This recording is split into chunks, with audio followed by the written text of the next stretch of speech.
अब हम किस विधि की चर्चा करेंगे? शिक्षार्थी केंद्रित विधि।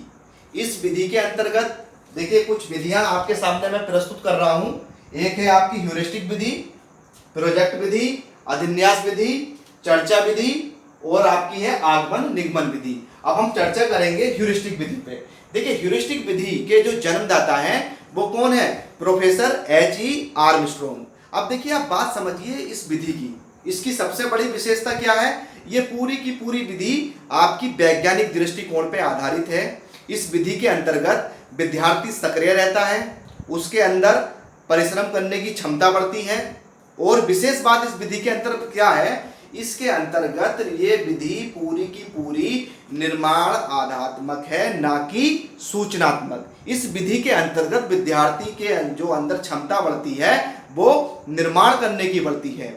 अगर सही तरीके से इस विधि के अंतर्गत विद्यार्थी को प्रशिक्षण दिया जाए तो उसमें संघर्ष करने की प्रवृत्ति का विकास होता है और विद्यार्थी बहुत ज़्यादा परिश्रमी बन जाता है। इसी के साथ साथ अगर इसको तरीके के साथ इसका यूज किया जाए तो विद्यार्थी के अंदर अच्छी आदतों का निर्माण भी होता है। निश्चित रूप से ध्यान रखिए विद्यार्थियों, इस विधि का मुख्य कार्य क्या है? इस विधि के अंतर्गत अध्यापक एक पृष्ठ विद्यार्थियों को देते हैं, उस मुद्रित पृष्ठ होता है, उसमें कुछ दिशा निर्देश दिए जाते हैं और उसको वो विद्यार्थी को स्वयं करने होते हैं।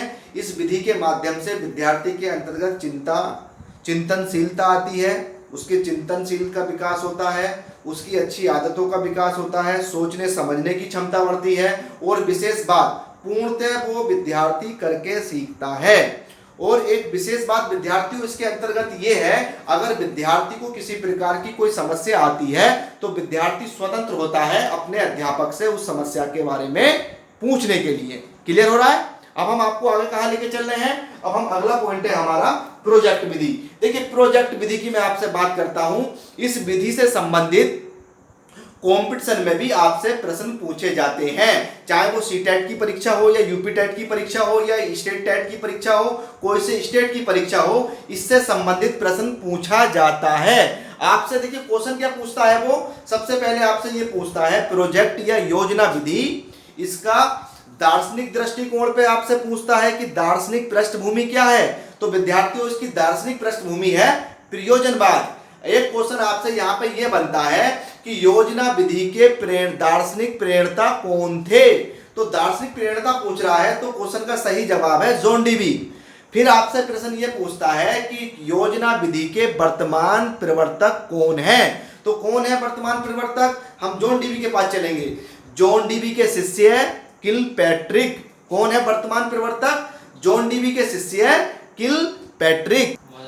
एक इसी से संबंधित प्रश्न बच्चों और आता है जिसमें मोस्टली बच्चे कंफ्यूज होते हैं। एक प्रश्न ये पूछता है कि योजना विधि में के संशोधक कौन है या संशोधन करने वाले कौन है? उस व्यक्ति का नाम क्या है? स्टीवेंसन। ये क्वेश्चन कई बार एग्जाम में पूछते हैं और बच्चे देखिए कंफ्यूज क्यों होते हैं, क्योंकि यहाँ पे एक ही क्वेश्चन पे 4 प्रश्न बनते हैं। एक प्रश्न क्या बना?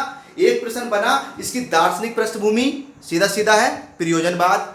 इसके दार्शनिक प्रेरणा जॉन डीवी, वर्तमान प्रवर्तक किलपैट्रिक, इसके संशोधनकर्ता अभी क्या बताया है? स्टीवेंसन। क्लियर है विद्यार्थियों? अब मैं आगे थोड़ी सी इस विधि पर चर्चा करूंगा। देखिए ये विधि पूरी की पूरी आपकी विज्ञान पे आधारित है, प्लानिंग पे आधारित है, योजना पे आधारित है और इसकी विशेष 2 बातें क्या क्या हैं?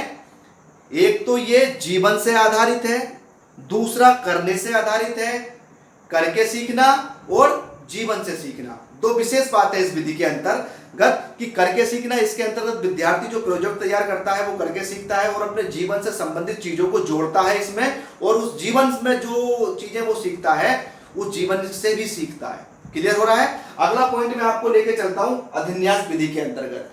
देखिए अधिन्यास विधि की बात करेंगे हम आपसे विद्यार्थियों। हम आपसे चर्चा कर रहे हैं अधिन्यास विधि यानी कि असाइनमेंट विधि। देखिए असाइनमेंट विधि एक मिश्रण विधि है। इसके अंतर्गत प्रदर्शन विधि और व्यक्तिगत प्रयोगशाला विधि दोनों का प्रयोग किया जाता है। दोनों के मिश्रण करके हम इस विधि का प्रयोग करते हैं। इस विधि के अंतर्गत देखिए 2 प्रकार के असाइनमेंट होते हैं। एक होता है स्कूल असाइनमेंट और एक होता है होम असाइनमेंट, यानी कि एक होता है स्कूल कार्य जो असाइनमेंट दिया जाता है और एक होता है गृह कार्य जो घर के लिए असाइनमेंट दिया जाता है।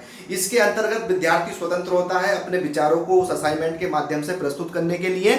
और देखिए विशेष ध्यान रखिए, असाइनमेंट में वो प्रकार की बात भी कर सकता है, एक होता है होम असाइनमेंट, एक होता है स्कूल असाइनमेंट। क्लियर हो रहा है? ओके, अगला है चर्चा। आप जानते हैं चर्चा? चर्चा तो चर्चा ही है। चर्चा विधि आप बच्चों जानते ही हैं, जिस विधि के अंतर्गत विद्यार्थियों से चर्चा की जाती है किसी के विषय पे भी आधारित, उसको हम डिस्कस करते हैं जब विद्यार्थियों के साथ, वह विधि चर्चा विधि कहलाती है। चाहे वो कोई सा भी प्रकरण हो, कोई सा भी कंटेंट हो, कोई कंटेंट विद्यार्थियों के समक्ष रखा जाता है, उस पर फिर उन विद्यार्थियों के विचार लिए जाते हैं और आदान प्रदान किया जाता है विचारों का। That is called discuss method. Clear? अगले मैं बात करता हूं आपसे आगमन निगमन विधि। देखिए आगमन निगमन विधि भी बहुत पुरानी विधि है, सुकरात के जमाने की विधि है ये विधियां। अब हम थोड़ी इन पे चर्चा करते हैं। अब हम आपसे चर्चा कर रहे थे आगमन निगमन विधि। देखिए आगमन निगमन विधि एक दूसरे की पूरक है और एक दूसरे की विपरीत भी है। एक सामान्य से विशिष्ट की ओर चलती है आगमन विधि, निगमन विधि विशिष्ट से सामान्य की ओर चलती है। बात क्लियर हो रही है? एक मूर्त से अमूर्त की ओर चलती है, एक क्लियर हो रहा है? मूर्त से अमूर्त की ओर चल रही। आगमन विधि मनोवैज्ञानिक विधि है, निगमन विधि पूरी मनोवैज्ञानिक विधि है। आगमन विधि के अंतर्गत विद्यार्थी की रुचि, विद्यार्थी की कठिनाइयों पर बिल्कुल ध्यान नहीं दिया जाता है, परंतु निगमन विधि के अंतर्गत विद्यार्थी की इच्छा, विद्यार्थी की रुचि, विद्यार्थी की कठिनाई सभी पे ध्यान दिया जाता है। क्लियर हो रहा है? बाकी मेरे प्रिय विद्यार्थियों, अगली क्लास में मैं इन सारे मेथड का विस्तार पूर्वक चर्चा करूंगा। एक एक मेथड के साथ हम पूरा का पूरा उसके विस्तार पूर्वक अध्ययन करेंगे, उसके गुण दोष पर भी चर्चा होगी, बारीकी से एक एक विधि पर चर्चा होगी।